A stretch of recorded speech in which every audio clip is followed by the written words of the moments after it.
#1 for plays in hip-hop and R&B. Power 98.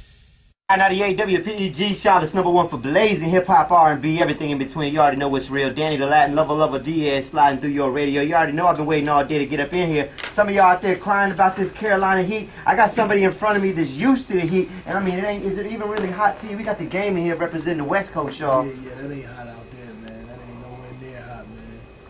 Welcome to the Carolinas. How you feeling, man? Man, I feel good, man.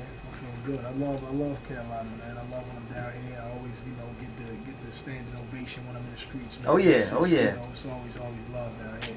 Yeah, man, we caught you last night. Hip Hop Honors doing it real big for VH1. Yeah, man, that was big, man. I was really, they've been calling me for years to do the Hip Hop Honors, but they always got me want me to do the craziest stuff. Got the tallest dude in the game spitting some of the shortest dude in the game verses. Yeah, man, the Bushman Bill verse, man. But that was, growing up, that was the verse that I knew from top to bottom. Yeah. So when they said that, I was like, oh yeah, I'm there. Oh yeah, you ain't even got to get ready for that. Yeah, nah, man. What was it like pre-recording that joint right there? Man, and then sitting back in front of the television watching yourself. Yeah, I thought it was live at first, you know what I'm saying? But then I remember it's 2010, ain't nothing live. So yeah, we did it, and then when I seen him in the hotel last night, I was like, man, this is dope. I was like, I felt cool about myself. I'm always, criticizing myself about performances and just trying to, elevate my game, to the top floor, man. But I think I did a cool job, man. Yeah, you definitely pulled that one off, man. Album #4. Last time we talked to you, you were like, man, this is my last album right here. When you dropped the L.A.X, you were like, man, this is the last one for me. What was the motivation that sent you back in the studio to drop #4 right here? I got a phone call from Dr.Dre, man.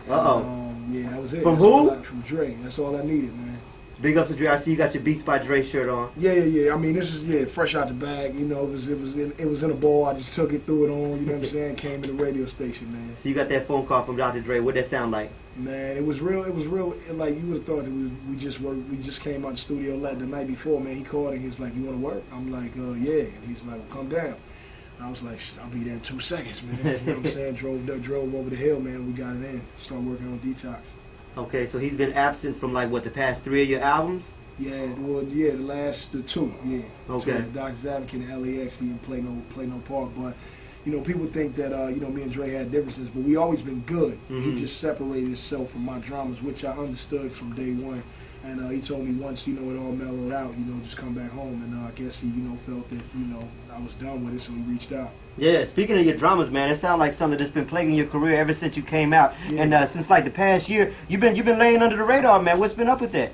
Yeah, man, I've been doing more daddy time than anything, man. I really wanted to take a year off and just be with my kids every day. And even if I didn't want to take a year off, I was on parole, so I couldn't go. I couldn't leave California. Okay. So now that's a wrap. You know what I'm saying? I'm back on the streets, man, and it's cool because I got to stay, grounded and grassrooted to my family. I got to complete the album, and now we back on the road. We got the game live in the Carolinas right here talking to you folks. Switching gears back into the album, talking about Dre. What kind of role did he play on this album #4, the Red Album? Man, Dre played a real monumental role, man. He when I first came back, the Aftermath, he asked me if I wanted to be down with the team, and I was like, of course, man. I've always been down with the team. It's Aftermath before anything. And then he asked me what did I need from him.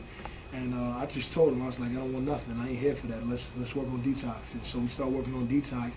And if you know, like I know, when you work on Detox, Dre changed his mind so much that the Detox tracks you're working on, they become yours. You know what I'm saying? So as we going, to Buster, it's happening to pretty much everybody in the clique, right? Yeah, man. So as we're going, man, these tracks start, he started changing his mind and doing more tracks, and then he started giving me stuff. And then we just, everything coincided, man. We was working on Detox and the Red Album at the same time at one point. Okay. Have y'all been building as far as your relationship outside of the music bank game ever since then? Me and Dre, like I said, man, me and Dre, we always been brothers, man, and it's gonna be like that throughout the remainder of my career, man. Never no disrespect to Dre. I won't let nobody else disrespect Dre. He took me from between a rock and a hard spot and gave me the opportunity to, to buy Porsche trucks and, meet my girl and have kids and be able to send them, to private school. So Dre, that's my dude. So when we open that Red Album, how many songs from Dr. Dre are we gonna hear on there?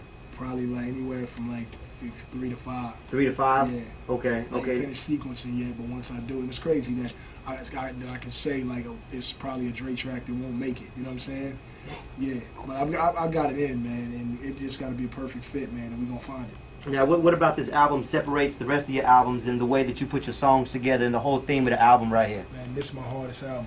It's the hardest album that I ever put out, man. Like, the documentary, that was great. Everybody loves that, calls it a classic and my best work. But I'm a fan of the Doctor's Advocate because my back was up against the wall on that album, and I know what it takes to see, you know, for that to see the light of day, especially since Interscope didn't want to put it out. 50 was trying to do everything he could to stop it. Dre wasn't involved. It was just me. And because of what I did on the documentary, they had to let it see the light of day. We came out on that album, did 3 million, and came out on the L.A.X. album, did 1.5, and this one I'm about to take the cake. Tearing them down with the Red album. Speak on the name of the album right quick. It's R.E.D., man, the Red album, man. It's just me rededicating myself to hip-hop and my fans, my family, just music, because I was going to give it up, and you know, now we good, man. It's so far removed from the drama. Damn, not too many rappers can just get a phone call and just drop an album just like that, man. Yeah, nah, it was a long process, man. It was the last 10 months from start to finish, but we got it done, man, with Dre and Pharrell executive producing, man. It's real big. You dropped that Shake Heat Rock a few months back and shook up the videos, the radio stations all over the place with that. Right now, let's go ahead and drop something off the album. We got the one with Robin Thicke and T.I. We got the one with, you want to get into that? Man, yeah, please drop that Pushing the joint, man. Robin Thicke and T.I., man. That joint produced by Rich Skills, man. This joint's so smooth, it's crazy, man. All right.